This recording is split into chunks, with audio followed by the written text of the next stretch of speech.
Hello friends, स्वागत है आप लोगों का यूथ एकेडमी में। आज हम आज के दूसरे सेशन में हैं जिसमें हम लोग एसएससी सीएचएसएल 2020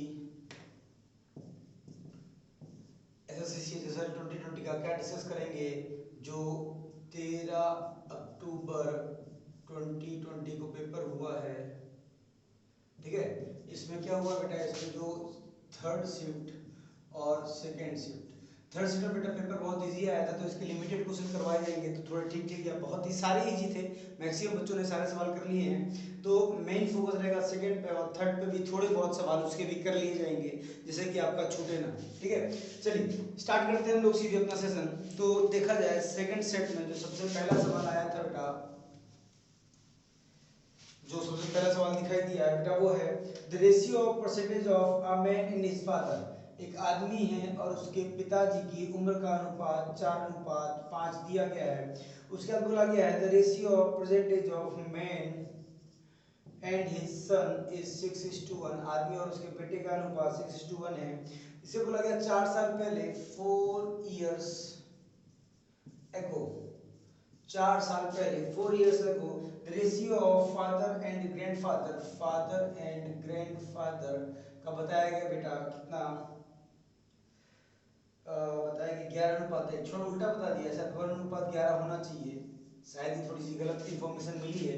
इसके बाद बताया गया है इसी टाइम पे 4 साल पहले ही किसका किसका फादर और इसके सन का जो रेशियो था वो 11:1 था। ठीक है, तो डायरेक्टली बेटा हम जानते हैं कि एज के बीच का डिफरेंस हमेशा इक्वल होता है, वही हमें यहाँ पर करना है। देखेंगे कहाँ गया मैन और फादर, मैन और सन, इन दोनों को देखेंगे तो मैन और सन का वर्तमान में जो अनुपात है वो 6:1 है, और आज के 4 साल पहले इनका जो रेशियो है वो 11:1 बताया गया है। एज के बीच का डिफरेंस इक्वल होता है, इसीलिए इनके रेशियो के बीच का डिफरेंस भी बराबर होना चाहिए। यहाँ देखेंगे तो यहाँ 10 का डिफरेंस है, यहाँ देखेंगे ये 5 का डिफरेंस है। इक्वल करने के लिए इसको 1 से और इसको 2 से मल्टीप्लाई करेंगे, तो मैन और सन का जो डिफरेंस आ जाएगा, तो रेशियो आ जाएगा वो 11:1 और 6 जा 12:2 2 आ जाएगा। अब देखो रेशियो बेटा डिफरेंस बराबर है 10 और 10, तो सीधे देखेंगे 10 से 12 कितना रेशियो बढ़ा, 1 से 2 कितना रेशियो बढ़ा, एक रेशियो नहीं, उम्र कितनी बड़ी है 4 साल, तो एक रेशियो की वैल्यू बेटा 4 इयर्स आ गया है। अगर एक रेशियो की वैल्यू बेटा 4 इयर्स है तो 11 रेशियो की वैल्यू 44 साल और एक रेशियो की वैल्यू 4 इयर्स। इसका मतलब 4 साल पहले जो आदमी था वो 44 साल का था, और बेटा जो था वो कितने 4 साल का था। प्रेजेंट में देखा जाए तो प्रेजेंट में जो पिताजी हैं वो 12 चौके 48 साल के हैं, और बेटा जो है वो 4 दूनी 8 साल का है। ठीक, ये रेशियो निकल के आ गई, ये एज निकल के आ गई। इसके बाद देखेंगे हम लोग, इसके साथ अगर फादर का देखा जाए इसके, तो मैन की जो रेशियो, मैन की जो एज है वर्तमान में वो 48 साल है, तो 6 रेशियो की वैल्यू अगर 48 है, एक की वैल्यू 4 निकाली थी हमने, 6 की वैल्यू यदि बेटा 48 साल है तो एक की वैल्यू 48/6 48, एक का मान बेटा 8 आ जाएगा। तो फिर यहाँ पर देखेंगे 4 का मान, सॉरी यहाँ पर बेटा क्या हुआ था कि हमने मैन की एज जो निकाली थी वो 48 साल निकाली थी। यहाँ पर मैन के सन के साथ रेशियो ये है, लेकिन मैन का फादर के साथ 4:5 है, तो ये 48 4 रेशियो की वैल्यू ऑफ 48 ईयर्स है, तो 1 रेशियो की वैल्यू 48/4 मतलब 12 ईयर्स है, और 5 रेशियो की वैल्यू 5 × 12 60 साल। तो पिताजी की उम्र 60 साल है बेटा, और बेटे की उम्र कितनी है 48 साल। पूछा गया आज के कितने साल के बाद, 12 साल के बाद इनका रेशियो क्या होगा, तो 12 साल के बाद बेटा ये कितने साल का हो जाएगा 60 साल का, और ये कितने का हो जाएगा 72 साल का। तो 60 और 72 में रेशियो निकालोगे बेटा आप, 12 × 5 = 60 और 12 × 6 = 72, 5:6 आंसर आ जाएगा आप लोगों का।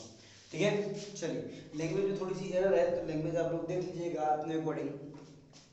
अगला सवाल, the distance between H two places H and O. तो ये सवाल थोड़ा ठीक था, लेंदी नहीं है सवाल, लेकिन लैंग्वेज इसकी जो है वो थोड़ी सी आपको परेशान कर सकती है, इसीलिए सवाल को बता दिया जाए डिटेल में।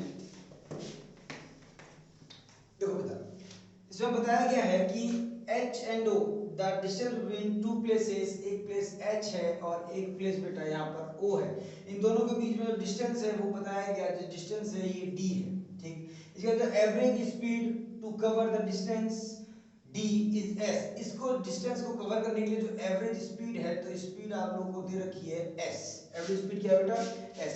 If a person goes from H2O at the speed of 60 kilometre, अगर ये यहाँ से यहाँ तक 60 किलोमीटर पर आवर जाता है तो रीचेस 24 मिनट्स लेट, इसका 24 मिनट बेटा लेट पहुंचता है, प्लस का मतलब एक्स्ट्रा ले लिए इसमें 24 आवर्स। और फिर बताया गया है अगर ये इसी प्लेस को 75 किलोमीटर पर आवर की स्पीड से अगर तय करता है तो ये कितने मिनट पहले, तो बोला गया था ये 40 मिनट पहले पहुंच जाता है, 40 मिनट अर्लियर, ठीक है, 40 मिनट अर्लियर पहले पहुंच जाता है। अब बोला गया है कि बेटा डी की वैल्यू ज्ञात करो, डिस्टेंस निकालो कितनी है, ठीक है। डिस्टेंस निकालनी है, हम क्या करेंगे बेटा, सबसे पहले 60 और 75 का सीधे सीधे एलसीएम ले लेंगे, 60 किलोमीटर पर आवर और 75 किलोमीटर पर आवर, इनका जब एलसीएम लोगे बेटा तो सीधे सीधे आपके पास आ जाएगा, ये कितना है 15 चौके 60 और 15 पच्चे 5 चौके 20, 15 दूनी 30, 300 आ जाएगा, 6 पंचे 300, 75 चौके 300। अब देखो इसका मतलब क्या बेटा, अगर 300 किलोमीटर की डिस्टेंस है, अगर मान ले 300 किलोमीटर की डिस्टेंस है तो 60 की रफ्तार से जाएगा तो 5 घंटे लगेंगे, और 4 की रफ्तार 75 की रफ्तार से जाएगा 4 घंटे लगेंगे। डिफरेंस कितने का बेटा, 1 घंटे का, 1 आवर का डिफरेंस है। 1 आवर को बोलते हैं बेटा 60 मिनट का डिफरेंस, लेकिन सवाल में कितने मिनट का डिफरेंस दिया गया है बेटा, 40 मिनट यहाँ पर और 24 मिनट यहाँ पर। हम आपको अपने सेशन में पहले ही बता चुके हैं, जब एक प्लस में एक माइनस में हो और डिफरेंस निकालना हो तो एक जुड़ जाता है, तो जोड़ दोगे इसको तो बेटा आ जाएगा 64 मिनट का। तो 60 रेशियो का मान 64, तो 1 रेशियो का मान 64/60, काटोगे बेटा इसको तो ये आ जाएगा तुम्हारा कट जाएगा तुम्हारा, कैसे कट जाएगा, काटो या फिर ना काटो, रहने दो, नहीं काटते हम, 64 आ गया इन दोनों को जोड़ने से, तो 64/60 ये हमारा रेशियो आ चुका है। एक रेशियो की वैल्यू इतनी है, डिस्टेंस निकालनी थी तो 300 रेशियो की वैल्यू 300 इंटू 64/60, काटोगे तो 6 5 जा 30 और 5 4 जा 20, 2 6 जा 30, 320 किलोमीटर की बेटा डिस्टेंस आ चुकी है।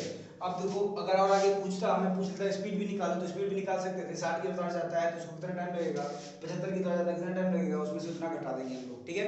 तो करना कुछ नहीं है, मेन जो डिस्टेंस निकालना था डिस्टेंस निकल के आ गया 320 किलोमीटर, एग्जैक्ट आंसर है हम लोग का, ठीक। चलिए आगे बढ़ते हैं नेक्स्ट क्वेश्चन की तरफ। तो नेक्स्ट क्वेश्चन तो था हम लोग का बेटा, लिखा गया है sum of rupees 4000 is lent at the rate of 5% per annum for 1 year compounded half yearly, another sum of rupees 2000 lent at a rate of 40% per annum for 1 year compounded quarterly, ठीक। चलो कोई बात नहीं, ये चक्रवर्ती ब्याज का सवाल है, चक्रवर्ती ब्याज मतलब कंपाउंड इंटरेस्ट का। देख लेते हैं, सवाल कठिन नहीं है, सवाल बहुत इजी है।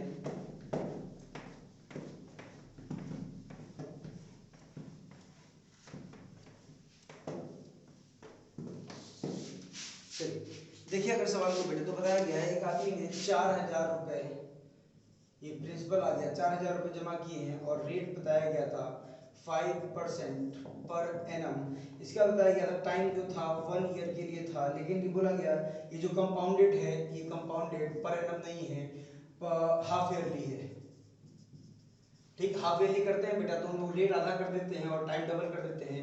रेट जब आधा करेंगे तो ये 5/2% आ जाएगा और टाइम डबल करेंगे 2 ईयर्स आ जाएगा। इसको निकाल लेंगे हम लोग, 5/2% को चेंज किया जाए, 5/2 गुणे में 100, 5 20 या 5 से कम 1/40 आ जाएगा। तो अगर इसने 4000 रुपये बेटा जमा किए हैं 1/40 रेशियो से, कंपाउंड इंटरेस्ट का याद करो ऐसे बनाते हैं हम लोग, तो इसको निकालेंगे तो बेटा ये आ जाएगा हम लोग का 40, 100, यहाँ भी 100 आ जाएगा, इसके ऊपर जब बेटा निकालेंगे 1/40 कट जाएगा तो ये बेटा 2.5 रुपये आ जाएगा, तो 202.5 रुपये यहाँ से ब्याज निकल गया। दूसरा बोला गया, दूसरे में इसको बताया गया था कि इसने कितने रुपए जमा किए हैं, 2000 रुपये जमा किए हैं, प्रिंसिपल बेटा 2000 रुपये जमा किया था, lent at rate of, rate दिया गया बेटा 40% पर एनम, ठीक है। फॉर टाइम दिया गया 1 ईयर, लेकिन बोला गया कंपाउंडेड क्वार्टरली, क्वार्टरली बोला गया है। क्वार्टरली का मतलब बेटा क्या होता है, 1/4, इसको हम लोग 1/4 करेंगे मतलब 40/4, तो ये 10% आ गया और समय 4 गुना कर देंगे तो 4 ईयर्स आ गया। तो इसको बेटा 4 साल के लिए निकाल लेंगे, कितना 2000 रुपये जमा किए इसने, 10% पे 1/10 1/10 1/10 और 1/10 निकालेंगे तो सीधे सीधे बेटा कितना आ जाएगा, ये 2000 का 1/10 निकालोगे आप लोग तो 200 रुपये 200 रुपये 200 रुपये और 200 रुपये यहाँ भी आ गए। फिर इसके बाद इसके ऊपर ब्याज यहाँ मिलेगा जो कि कितना होगा 20 रुपये। इसके ऊपर ब्याज यहाँ मिलेगा 20 और 20, तीनों के ऊपर ब्याज मिलेगा 20 20 और 20। सेम चीज इसके ऊपर जो ब्याज मिलेगा वो यहाँ मिलेगा।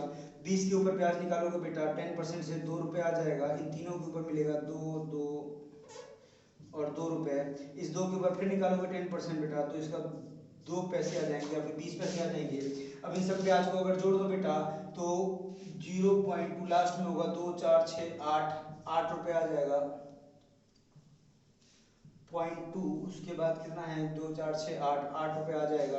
इसका जोड़ोगे 2 2 4 2 6 2 8 10 2 12 12 का 2 कैरी हाथ में आ गया 1 2 4 6 8 1 9 928 रुपये 20 पैसे वहाँ मिले और 202 रुपये 50 पैसे यहाँ मिले। दोनों को जोड़ देंगे यदि हम लोग तो 7 8 2 10 3 और 9 2 11 1130 रुपये 7 पैसे 70 पैसे बेटा आपके आंसर आ जाएंगे। ठीक है, चलिए ये हमने डिटेल में बता दिया है। वैसे आप बहुत शॉर्टकट तरीके से कर सकते हो, बहुत इजी है, लेकिन कई बच्चे जो बिगिनर्स हैं उनको समझने में दिक्कत आती है, इसलिए थोड़ा सा डिटेल में बता दिया गया है।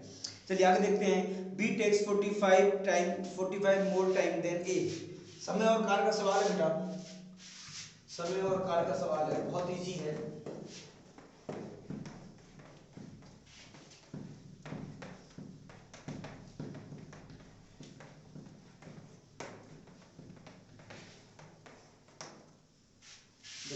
इसमें क्या बताया गया बेटा, बताया गया B takes 45% more time than है। 45% की वैल्यू बेटा 45% की वैल्यू होती है 9/20, इसका मतलब 29/20। टाइम की बात की गई है, बी ज्यादा टाइम लेता है तो बी इतना टाइम लेगा तो ए इतना टाइम लेगा। B takes 45% more time than A, इसका मतलब क्षमता जो आएगी, एफिशिएंसी आएगी ए बी, तो ए की क्षमता आएगी 29 और बी की क्षमता आएगी 20, क्योंकि टाइम और एफिशिएंसी का जो रिलेशन होता है वो इनवर्स होता है, उल्टा होता है। ठीक है, तो ये इतना आ गया। इसके बाद बोला गया दोनों ने साथ में कितने दिन 58 दिन काम किया। अगर साथ में काम करेंगे बेटा तो 29 काम ये करेगा, 20 काम ये करेगा, 49 काम करेंगे। कितने दिन तक बेटा काम किया इसने, 58 दिन तक काम किया है। उसके बाद बोला गया है remaining work done by B. B अकेले काम करेगा 29 दिन, तो बी की क्षमता 20 है तो प्लस 20 दिन काम करेगा और 20 की क्षमता से काम करेगा कितने 29 डेज। इसके बाद पूछा गया इस काम को अकेले, टोटल वर्क निकल के आ गया है, इस काम को अकेले कौन ए कितने दिन में करेगा, तो ए की क्षमता कितनी है बेटा 29। सीधे 29 से भाग दोगे 29 2 जा कट जाएगा और 29 1 जा कट जाएगा, 49 2 जा बेटा ये आ जाएगा 98 प्लस 20 एकम 20 जोड़ देंगे 9 2 11 118 दिन में काम खत्म हो जाएगा। ठीक, चलो अगला लिखा गया है 59 ए 44 बी। ये एक संख्या है 49 ए 44 बी इज डिविजिबल बाय 36। ये किससे डिविजिबल है बेटा 36 से डिविजिबल है। बोला गया find the maximum value of A plus B. A plus B की मैक्सिमम वैल्यू निकालो, मतलब ए प्लस बी की जो मैक्सिमम हो सकती है वो वैल्यू निकालनी है। ठीक, कोई बात नहीं। सबसे पहले 36 में देखेंगे हम लोग क्या क्या है। 36 में 4 है और 9 है।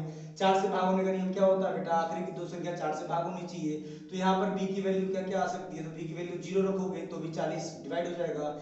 b की वैल्यू 4 रखोगे तो भी डिवाइड हो जाएगा, 44 4 से डिवाइड होता है, और 48 भी डिवाइड हो जाएगा। b की वैल्यू 8 भी हो सकती है। ठीक, अब आते हैं 9 के पास।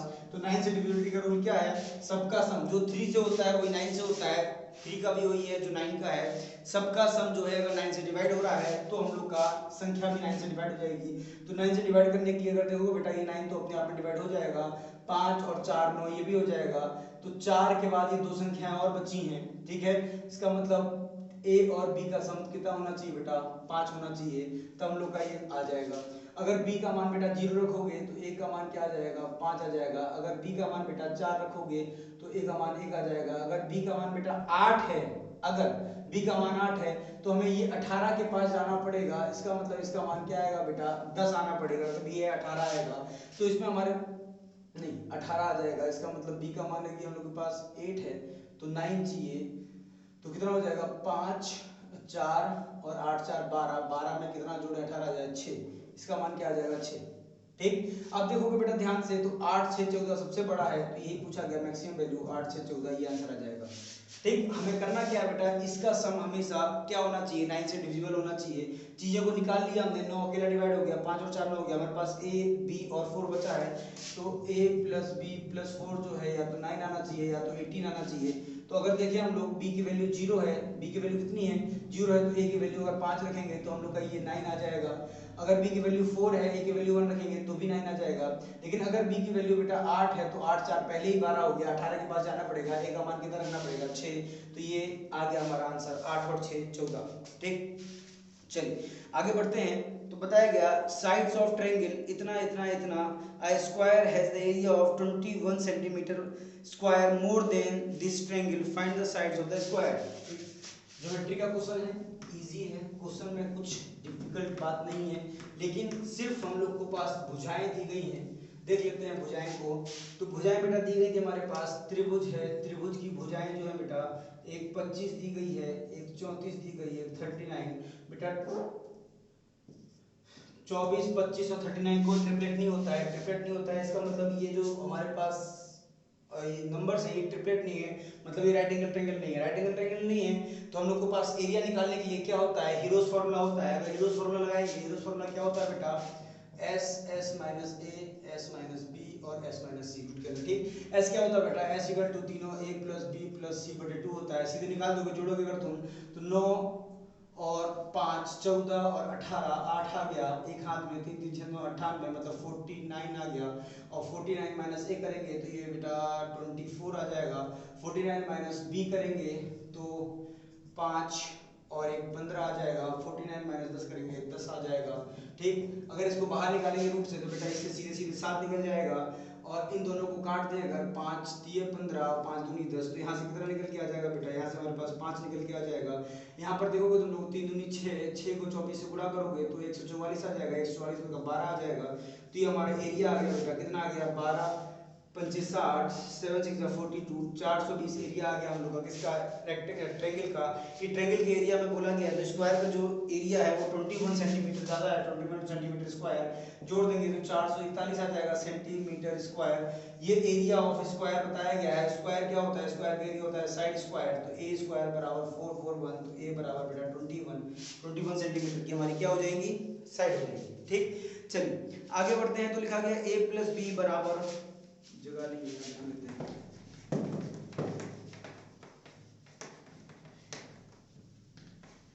तो बेटा अगला बताया गया है हमें कि a प्लस बी बराबर 8 है, और a plus B plus A square B plus A B square equal to 128 है। देन द वैल्यू ऑफ, पूछा गया a cube plus B cube क्या होगा। ठीक है, कुछ नहीं, सबसे पहले देखो a प्लस बी है, a प्लस बी की वैल्यू 8 है, तो पहले यहाँ से हटा दो, a square B plus A B square बराबर 128 माइनस 8 मतलब 120, ये निकल के आ गया। इसके बाद हम चलते हैं, यहाँ पर सीधे सीधे क्यूब करेंगे, दोनों साइड क्यूब करेंगे बेटा, तो a प्लस बी का होल क्यूब और ये 8 का whole cube, a plus B का होल क्यूब होता है a cube plus B cube plus 3ab और a प्लस बी बराबर में 8 का क्यूब कितना होता है, 8 8 64 512। ठीक, अब देखो यहाँ पर a क्यूब बी क्यूब हमें चाहिए है, और ये जो वैल्यू है ये वाली, ये और ये सेम है, अगर इसको खोलोगे बेटा तो a स्क्वायर बी आ जाएगा, ए बी स्क्वायर सेम है, इसकी 120 वैल्यू है, तो a cube plus B cube plus 3 into 120 बराबर 512, तो a cube plus B cube बेटा कितना आ जाएगा 512 माइनस 12 3 36 360, अगर माइनस करोगे बेटा तो 2 का 2 आ जाएगा, और 11 में से 6 गया 5 और 4 में से 1 152 बेटा, 152 आपका सही आंसर है। ठीक, चलिए आगे बढ़ा जाए बेटा, तो ये वाला हो गया हम लोग का सेकंड पेज में पढ़ा जाए। दूसरा बेटा है हम लोग का 1 प्लस साइन, ठीक है, थीटा की वैल्यू निकालनी थी। ट्रिग्नोमेट्री का सवाल है अगला हम लोगों का, क्वेश्चन टफ नहीं है, और ट्रिग्नोमेट्री में हमेशा हम बताते हैं बेटा कि एग्जाम में कभी भी सवाल से लड़ना मत, 90% सवाल आपके वैल्यू पुटिंग मेथड से आ जाएंगे, क्योंकि आपके पास ऑप्शन रहता है। ठीक है, तो वैल्यू पुट करके ही देखा करो, 90% सवालों में आपके सही आंसर आ जाएंगे। जैसे कि दिया 1 plus sine theta minus cos theta बटे में 1 plus sine theta plus cos theta plus 1 plus sine theta plus cos theta बटे में 1 plus sine theta minus cos theta. इसको बेटा बराबर बोला गया 4। ठीक है, पूछा गया थीटा की वैल्यू क्या आएगी। थीटा की वैल्यू बेटा वही दिया होगा 0, 30, 45, 90 ऐसे कुछ दिया होगा 60, 50। ठीक, तो सबसे पहले देखेंगे कॉस और साइन है। कॉस और साइन में हमेशा हम सबसे पहले 0 या 90 पुट करते हैं, लेकिन अगर 0 पुट करेंगे बेटा तो 0 पुट करेंगे तो क्या हो जाएगा, साइन 0 हो जाएगा, 1 माइनस 1 ये 0 हो गया, लेकिन यहाँ भी 0 हो जाएगा। अगर हमारा डिनोमिनेटर में कभी भी 0 आ जाता है तो इनफिनाइट चला जाता है, तो 0 पुट नहीं कर सकते। सेम चीज 90 पुट करोगे तो ये 0 हो जाएगा, ये भी दिक्कत कर देगा आप लोगों को। 0 और 90 पुट नहीं कर सकते, बचा क्या, 45 सरल होता है। 45 अगर पुट करेंगे बेटा तो क्या आ जाएगा, ये भी 1/√2, ये भी 1/√2, ये कट के 0 हो जाएगा, यहाँ बच जाएगा, यहाँ भी ये 0 हो जाएगा। यहाँ पर कितना हो रहा है 1/√2, 1/√2, 2√2, 1 प्लस रूट 2, 1 प्लस रूट 2, तो ये आएगा 1 प्लस रूट 2, और ये आएगा √2, 1 प्लस रूट 2 बटे 1। ये भी 4 नहीं आ सकता किसी भी हालत में। ठीक, आगे बढ़ते हैं तो हमारे पास 30 ऑप्शन आता है। इसी तरह आपको स्पीड में करना है बेटा, टाइम नहीं लगना चाहिए। हम आगे बढ़ते हैं, 30 पुट करते हैं। अगर 30 पुट करेंगे बेटा क्या आ जाएगा, 30 पुट करेंगे तो 1 प्लस 1/2 माइनस √3/2। नीचे पुट करेंगे तो 1 प्लस 1/2 प्लस √3/2। सेम चीज यहाँ पुट करेंगे 1 प्लस 1/2 प्लस √3/2। यहाँ भी पुट करोगे तो 1 प्लस 1/2 माइनस √3/2। ठीक, अब देखो बेटा यहाँ पर अगर आप लोग करना चाहो तो डायरेक्टली भी कर सकते हो। इन दोनों को साथ में ले लो बेटा, ये क्या आ जाएगा, ये 3/2 आ जाएगा, ये भी 3 माइनस √2 आ जाएगा। इन दोनों को साथ में करेंगे तो 3 माइनस √3/2। यहाँ पर भी आ जाएगा बेटा 3 प्लस √3/2। नीचे बेटा भी यही आ जाएगा 3 माइनस √3/2 और 3 अलग अलग है। ठीक, बीच में प्लस का साइन लगाया रहो। यहाँ पर 3 माइनस √3/2, 2 बेटा कट जाएगा क्योंकि इसका कोई काम ही नहीं है। बचा क्या, ये हमारे पास बचा है 3 माइनस √3/3 प्लस √3 और 3 प्लस √3/3 माइनस √3। बेटा ऐसे में लोगे तो नीचे क्या आ जाएगा, 6 आ जाएगा, और यहाँ आ जाएगा बेटा 3 माइनस √3 का होल स्क्वायर प्लस 3 प्लस √3 का होल स्क्वायर। अभी पिछले वाले वीडियो में भी सेम चीज काम आया था हमारे, a माइनस बी का whole square plus a plus B का होल स्क्वायर। इसका डायरेक्टली फॉर्मूला होता है हमारे पास, क्या होता है 2a square plus b square. तो 2 ब्रैकेट में a स्क्वायर करेंगे 9 आएगा, प्लस b स्क्वायर √3 का 3 आएगा, बटे में 6 है तो 2 3 जा कट जाएगा, 9 3 12 बटे 3 4 आंसर आ जाएगा बेटा। इसका मतलब 30 हमारा जो है बिल्कुल सेटिस्फाई कर रहा है, 30 हमारा सही आंसर हो जाएगा। डिटेल में नहीं घुसना है बेटा, हमेशा ट्रिग्नोमेट्री में वैल्यू पुटिंग मेथड करो। अगर सवाल ज़्यादा नहीं लग रहा है तुमको छोड़ दो, जैसे कि कई बच्चों के सवाल छूटे हैं इस वाले परीक्षा में, तो कृपया करके आप लोग सवाल ना छोड़ें। एक सवाल छोड़ने से आपके हो सकता है 4 सवाल जो आने वाले हैं वो हो जाए। ठीक है, तो किसी भी सवाल के पीछे जबरदस्ती ना करें कि नहीं हम ये सवाल बनाएंगे, जिद नहीं करनी चाहिए। ठीक है, एग्जाम में कभी भी सवाल को अपने दिल में नहीं लेना चाहिए कि भाई इतना सरल सवाल हमसे क्यों नहीं बनेगा। नहीं बनता है, कई बार समय होता है, टाइम होता है, माइंड स्ट्राइक नहीं कर पाता है। ठीक है, चलिए आगे बढ़ते हैं। तो अगला सवाल बेटा बहुत इजी है, बोला गया x प्लस 1/√x की वैल्यू आपके पास दी गई 9/2 9/2, then the value of x square minus 4 क्या होगा। बेटा तो ये देखते ही तुम्हें समझ में आ रहा है, ये 9/2 है वो क्या है 4.5 है। कितना है 4.5, ये 4.5 कब आ सकता है जब x की वैल्यू कितनी हो 4। 4 प्लस 1/√4, 1/√4 का मतलब बेटा 4 प्लस 1/2, ये क्या है 4.5 ही तो है।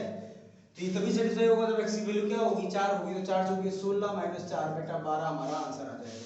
ठीक, चलो अगला दिया गया बेटा sec a बराबर √11/3। फिर पूछा गया था cosec square a plus tan square a बटे में साइन स्क्वायर ए प्लस कॉट स्क्वायर ए। बेटा जब ये दे दिया आपको तो हमेशा राइट एंगल ट्रायंगल फॉर्मेट कर लिया करो। ये मान लिया करो ए है, अगर ये है तो कॉस होता है बेटा ये बाई ये, तो साइन हो जाएगा ये सेक हो जाएगा ये बाई ये, मतलब ये √11 है, ये 3 है। अगर ये 11 है ये 3 है, 3 3 9 घटा दोगे तो बेटा ये √2 आ जाएगा। अब कोसेक बोला है, साइन होता है दिस बाई दिस, कोसेक हो जाएगा दिस बाई दिस, मतलब 11/2 प्लस tan होता है बेटा दिस बाई दिस, का मतलब 2/9 आ जाएगा। नीचे देखोगे सेम चीज, तो ये साइन है, साइन का मतलब दिस बाई दिस होता है बेटा, इसका मतलब 2/11 आ जाएगा, प्लस कॉट का मतलब दिस बाई दिस होता है, ये बाई ये होता है, तो 3/2 आ जाएगा, 3/2। इनको जब सॉल्व करोगे बेटा 99 प्लस 4 बटे में 9 दूनी 18, इसको सॉल्व करोगे तो 22, और यहाँ पर 2 दूनी 4 और ये 3 त्रिका 9 आएगा, सॉरी, तो ये फिर 9 आ जाएगा, मतलब 4 प्लस 99, तो 4 प्लस 99, 4 प्लस 99 कट जाएगा, 18 बटे 22 है, 18 ऊपर 22 नीचे काटोगे तो 9 बटे 11 आ जाएगा, तो 11 बटे 9 हमारा आंसर नीचे वाला जाएगा, ऊपर चला जाएगा, तो 9 बटे 11 हमारा क्या आ जाएगा बेटा, आंसर आ जाएगा। ठीक, चलिए आगे बढ़ते हैं। तो अगला सवाल बेटा हम लोग को दिया गया था, फिर से अलजेब्रा से है, और इस तरह का इस वाले पेपर में पहला सवाल ही देखा जा रहा है जो हम लोग अपने अलजेब्रा में बिल्कुल करते हैं। ठीक है, बहुत सिंपल पॉइंट होता है, मैक्सिमम बच्चों को ये आता भी होगा। देखो बेटा लिखा गया है, क्या लिखा गया, लिखा गया x के पावर 4 प्लस 1 बाई एक्स के पावर 4 बराबर में 257 बटे में 16। ठीक है, आपसे पूछा गया था 8 बटे 13 x cube plus 1 by x cube क्या होगा। ठीक, कुछ नहीं करना पड़ता, जब पता है बेटा पहले 1 बाई एक्स निकालना पड़ता है, फिर आगे बढ़ते हैं तो प्लस टू कर देंगे अगर, तो x के पावर 4 प्लस 1 बाई एक्स के पावर प्लस 1 बाई एक्स की पावर 4 प्लस 2 बराबर में, प्लस 2 इधर भी कर रहे हैं और प्लस 2 उधर भी कर रहे हैं, इधर प्लस 2 करेंगे बेटा 257 प्लस 16 दूनी 32 जुड़ जाएगा इसमें, बटे में 16 आ जाएगा बेटा, ये हो जाएगा x square plus 1 by x square, अगर रूट कर दें और ये जोड़ोगे तो 7 दोनों आ जाएगा, 5 3 8 289 बटे 6 आ जाएगा। ये किसका है, 17 का है, तो 17 बटे 4 आ गया। ठीक, फिर प्लस टू करोगे बेटा तो x square plus 1 by x square plus 2 बराबर में 4 दूनी 8, 8 और 17 लिख देते हैं यहाँ पर, 17 बटे 4 प्लस 2 कर दोगे तो 2, इसको एलसीएम लोगे तो 4 नीचे आ जाएगा, 17 प्लस 4 दूनी 8 मतलब 25 बटे 4, स्क्वायर कर दोगे, रूट कर दोगे इसका, तो x प्लस 1 बाई एक्स की वैल्यू बेटा आप लोगों को दिखाई देने लगेगी सीधे सीधे, क्या 5 बटे 2। हमें निकालना क्या है, क्यूब निकालना है, क्यूब निकालते तो बेटा क्या होता है, x cube plus 1 by x cube plus 3 into 5/2 बराबर में 5 का घन 125 और 2 का घन 8, ये उधर जाके माइनस हो जाएगा, तो 125 बटे 8 माइनस 2 कितने जा 8 होता है, 5 3 15 तो रहेगा रहेगा, 2 कितने जा 2 चौके 8 15 चौके 60, 60 घटा देंगे तो ये 65 बटे 8 आ जाएगा। किसकी वैल्यू, इसकी वैल्यू हमारे पास 65 बटे 8 आ जाएगी, 65 बटे 8 रखोगे 8 बटे 13 गुणे में 65 बटे 8, 8 8 कट गया, 25 15 5 आ जाएगा। ठीक, आगे बढ़ते हैं हम लोग, तो बोला गया two chords makes chord A B makes an angle of 135 degree on a minor angle if the radius of the thick. बहुत सिंपल सवाल है बेटा, ये हमारा सवाल है सर्किल का। देखो जल्दी से, सर्किल का सवाल बेटा क्या है, सर्किल दिया हुआ है, बोला गया एक कॉर्ड है जो कि माइनर एंगल पर जो एंगल बनाती है बेटा, ये बनाती है 100 कितना लिखा गया था 135 डिग्री, 135 डिग्री। ठीक, इसका बोला गया था कि circle radius of the circle, ये केंद्र है अगर, तो रेडियस बताया गया बेटा, रेडियस मतलब ये दोनों साइड 2√2 है, ये भी 2√2 है। देखो ये अगर 135 है बेटा, तो ये साइक्लिक क्वाड्रिलेटरल अगर बनाए इसको, तो इसका सम 180 होता है, तो ये कितना आ जाएगा, ये आएगा 180 माइनस 35 दैट इज 45, तो ये 45 डिग्री बेटा। इस एंगल से कोण किसी पॉइंट पे बनाया गया, किसी परिधि पे बनाया गया और केंद्र पे बनाया गया डबल होता है, इसका मतलब ये 90 हो जाएगा। अगर बेटा 90 है ये, इसका मतलब ये राइट एंगल ट्रायंगल है, राइट एंगल ट्रायंगल का परपेंडिकुलर बेस पता है आपको, हाइपोटेन्यूज निकाल लोगे पाइथागोरस प्रमेय से, 2 दूनी 4, 4 दूनी 8 प्लस 2 दूनी 4, 4 दूनी 8, रूट कर दोगे 16 का रूट करोगे बेटा 4 आ जाएगा, तो इसकी सेंटीमीटर कितनी आ जाएगी, ए बी कॉर्ड की 4 सेंटीमीटर। ठीक है, चलिए आगे बढ़ते हैं।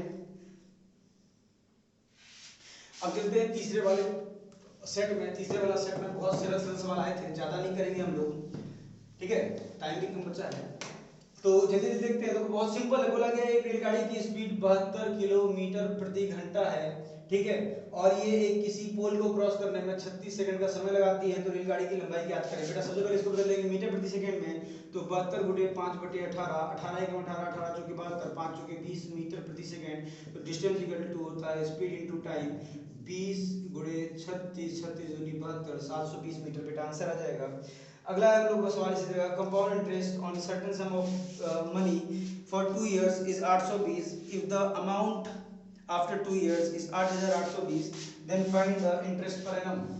अगर आपने डिटेल में पढ़ा है तो डिटेल में हमने आपको समझाया है बेटा, कैसे समझाया था कि बेटा ये होता है कंपाउंड इंटरेस्ट, ये यहाँ पर आता है और ये डिफरेंस आता है। बताया गया था दोनों लोग का पूरा मिश्रधन मिला है बेटा, वो 8,820 रुपये मिला है, जिसमें से 820 रुपये ब्याज है, तो मूलधन कितना हो जाएगा बेटा 8,000 रुपये। मूलधन बेटा 8,000 रुपये है और ब्याज हम लोग का मिश्रधन जो बताया गया है, जो मिश्रधन नहीं जो ब्याज बताया गया हम लोग का चक्रवृद्धि ब्याज बेटा 820 रुपये है। 820 को डिस्ट्रीब्यूट करोगे तो 400 400 और 20 आ जाएगा।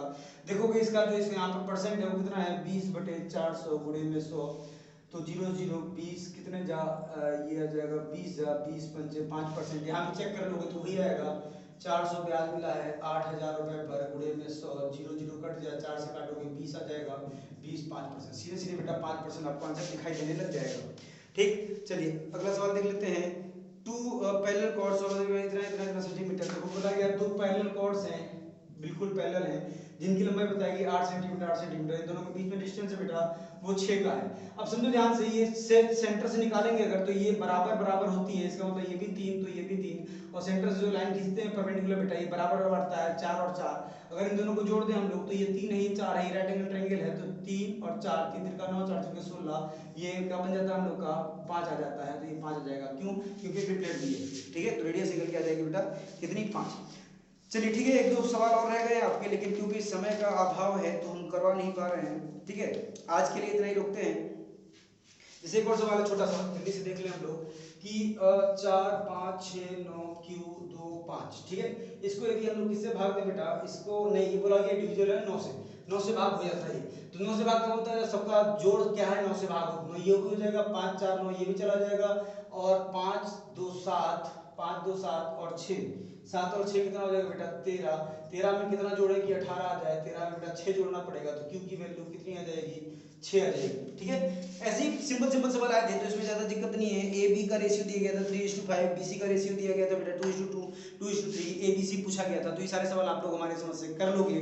तो आज का सेशन यही समाप्त करते हैं, और कल फिर से जो 14 तारीख का पेपर होगा उसका जो एनालिसिस करेंगे उसका करेंगे। आज के लिए थैंक यू, धन्यवाद।